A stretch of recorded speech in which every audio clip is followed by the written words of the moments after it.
अब हमारा अगला टॉपिक रहेगा प्रतिषेध, प्रोहिबिशन। इसका शाब्दिक अर्थ क्या होता है? रोकना। प्रोहिबिशन का मतलब रोकना। ये आमतौर पर स्थगन आदेश के रूप में लोकप्रिय है, स्टे ऑर्डर के रूप में ये लोकप्रिय है। और ये जो रिट है प्रोहिबिशन की, प्रतिषेध की, ये सर्वोच्च न्यायालय के द्वारा और उच्च न्यायालय के द्वारा अधीनस्थ न्यायालयों के लिए या फिर जो अर्ध न्यायिक न्यायाधिकरण है उनको जारी की जा सकती है।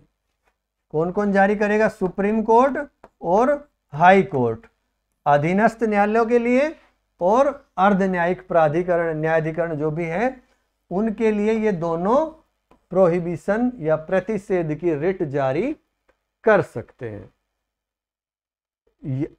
मतलब ये आदेश देते हैं इसमें कि ये जो मामला है आपके पास चल रहा है, इसकी कार्रवाई को आप स्थगित कर दो, रोक दो, क्योंकि ये मामला आपके अधिकार क्षेत्र में नहीं है, ये आपके अधिकार क्षेत्र से बाहर का मामला है, इस कार्य को यहीं रोक दो, जो कार्रवाई चल रही है उसको यहां की यहां रोक दो।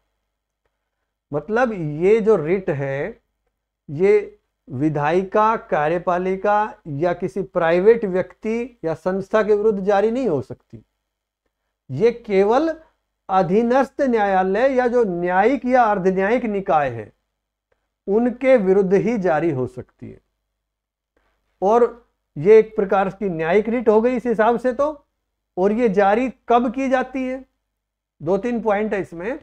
तो ये जारी का मतलब, एक तो जैसे 3 शब्द का प्रयोग किया गया यहां पर, ओवरफिजेंस या मालफिजेंस या मिसफिजेंस। ओवरफिजेंस का मतलब अतिक्रमण, जब कोई न्यायालय अपनी अधिकारिता से बाहर जाकर कार्य कर रहा है तो ये प्रतिषेध की रिट जारी हो जाएगी। यदि न्यायिक अधिकारी पक्षपातपूर्ण आचरण करता है, मालफिजेंस, तो ये यानी दुर्भावना या दुराचार के आधार पर प्रतिषेध की ये रिट जारी हो जाएगी।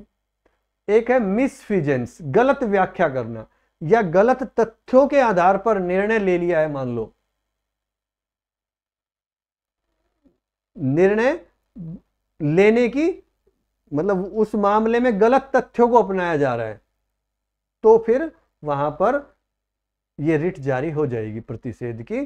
सुप्रीम कोर्ट या हाई कोर्ट उसको रोक देंगे कि यहीं रोक दो, स्टे ऑर्डर।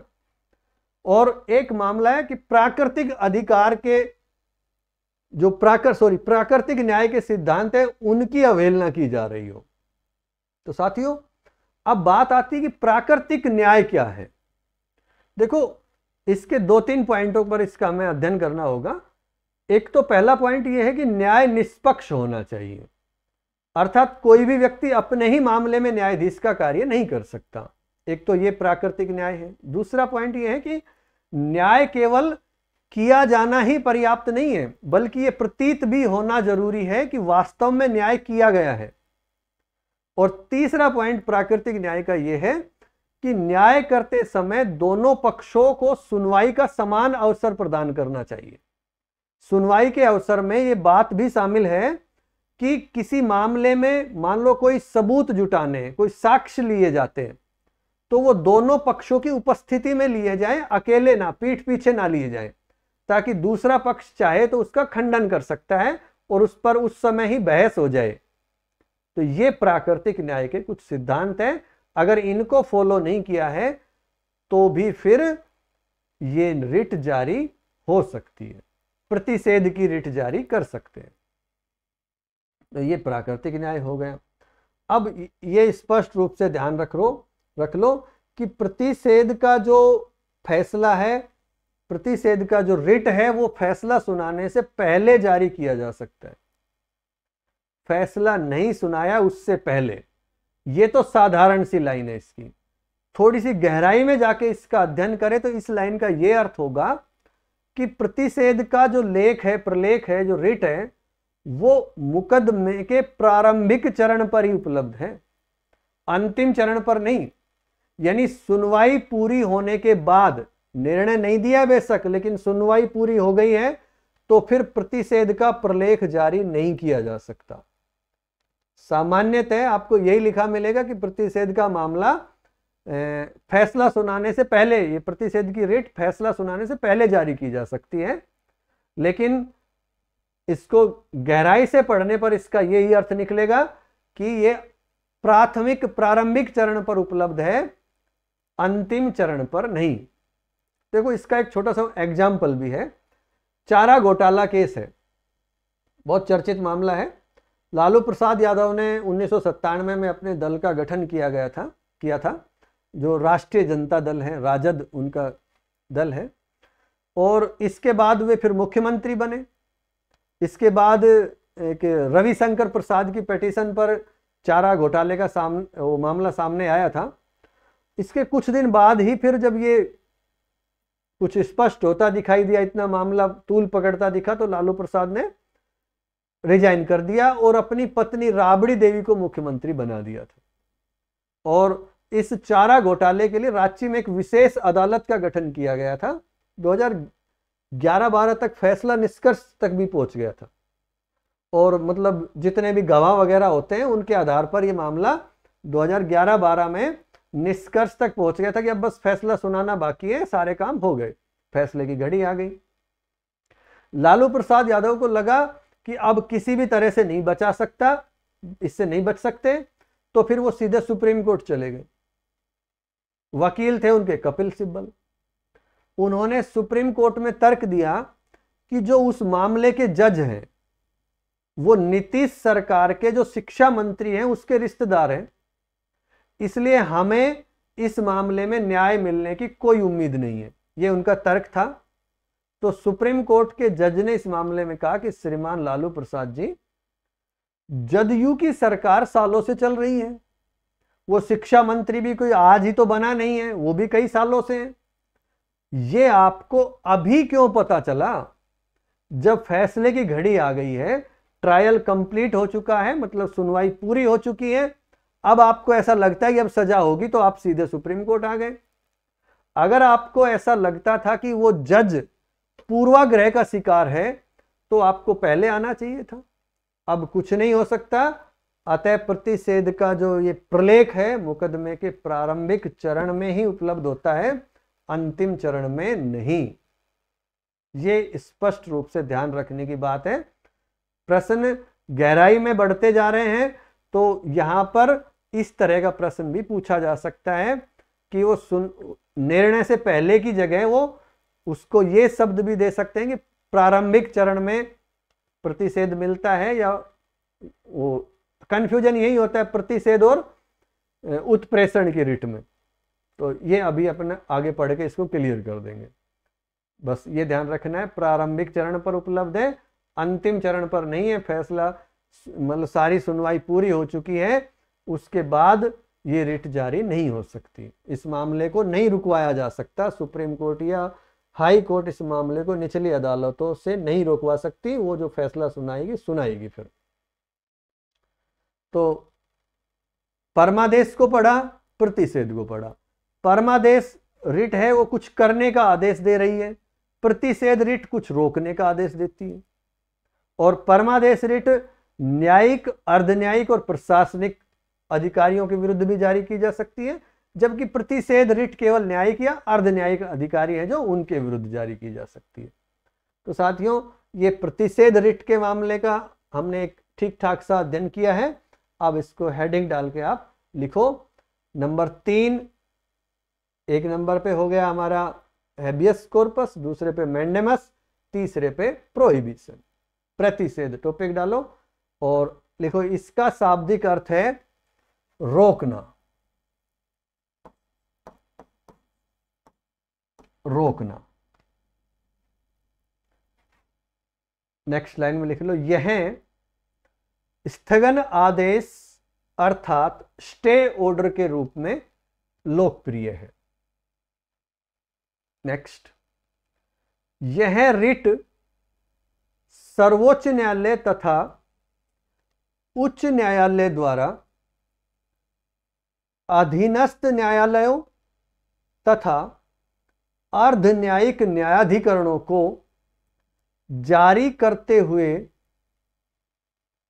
आदेश दिया जाता है कि इस मामले में अपने यहां कार्यवाही स्थगित कर दे, अर्थात रोक दे, क्योंकि यह मामला उनके क्षेत्राधिकार से बाहर है। नेक्स्ट लिखो, ये रिट विधायिका, कार्यपालिका, किसी प्राइवेट व्यक्ति या संस्था के विरुद्ध जारी नहीं की जा सकती। यह सिर्फ किसी अधीनस्थ न्यायालय या न्यायिक या अर्ध न्यायिक निकाय के विरुद्ध जारी की जा सकती है। नेक्स्ट, यह एक प्रकार से न्यायिक रिट है। यह तब जारी की जाती है, नंबर 1 डाल के लिख लो, अतिक्रमण डैश करके लिखो, जब कोई न्यायालय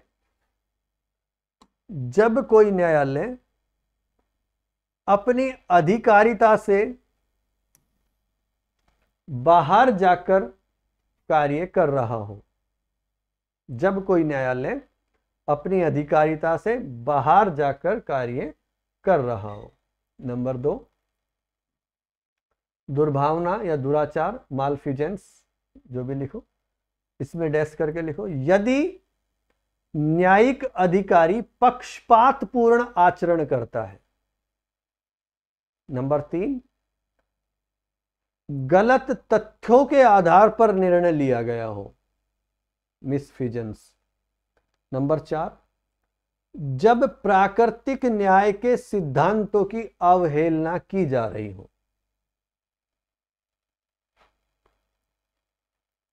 तो इन मामलों में जब ये बातें होती तो प्रतिषेध का रिट जारी किया जाता है। नेक्स्ट लिखो, प्रतिषेध का प्रलेख फैसला सुनाने से पहले जारी किया जा सकता है। आपको तो सामान्यतः यह बात याद रखनी है, लेकिन साथ में जो अब लाइन लिखवाऊंगा वो भी याद रखना। कठिन प्रश्न आएगा तो फिर इस लाइन से आएगा। इसका अर्थ यह है कि प्रतिषेध का प्रलेख मुकदमे के प्रारंभिक चरण पर उपलब्ध होता है, अंतिम चरण पर नहीं। अर्थात सुनवाई पूरी होने के बाद प्रतिषेध का प्रलेख जारी नहीं किया जा सकता। आपकी शिकायत है इतनी तेज बोलता हूं कि आप लिख नहीं सकते, लेकिन साथियों लाइव क्लास तो है नहीं कि मुझे धीरे बोलना पड़े। आप वीडियो को पॉज करके लिख सकते हो, रोक रोक कर लिख लो, ताकि ये वीडियो बहुत ज़्यादा लंबा ना बने। आपकी थोड़ी सी मेहनत हो जाएगी, लेकिन आपका डेटा बच जाएगा। धीरे लिखवाएंगे तो बहुत ज़्यादा डेटा आपको घर वाले मुश्किल से 1.5-2 GB डेटा उपलब्ध करवाते हैं दिन में, तो फिर आप 2 वीडियो, 1 वीडियो में डेटा पूरा ख़त्म, फिर पूरे दिन आप इंतजार ही करते रहोगे। गुस्सा हो रहेगा कि रील देखने का भी डेटा नहीं बचा। हालांकि वो स्थिति तो अच्छी होगी, लेकिन आप बड़े तिकड़मबाज हो, जब रील देखनी है तो कोई भी जुगाड़ कर ही लेते हो। वाईफाई ऑन करवा लिया, आजकल तो पीजी वगैरह में आपको वाईफाई की सुविधा मिलती है। चलो छोड़ो इन चीज़ों, आगे लिखो। हाँ, ये शायद मैंने लिखवा दिया ना। इसका अर्थ है कि प्रतिषेध का प्रलेख मुकदमे के प्रारंभिक चरण पर उपलब्ध होता है, अंतिम चरण पर नहीं। अर्थात सुनवाई पूरी होने के बाद प्रतिषेध का प्रलेख जारी नहीं किया जा सकता। नेक्स्ट लिखो, परमादेश रिट कुछ करने का आदेश देती है, जबकि प्रतिषेध रिट कुछ करने से रोकती है।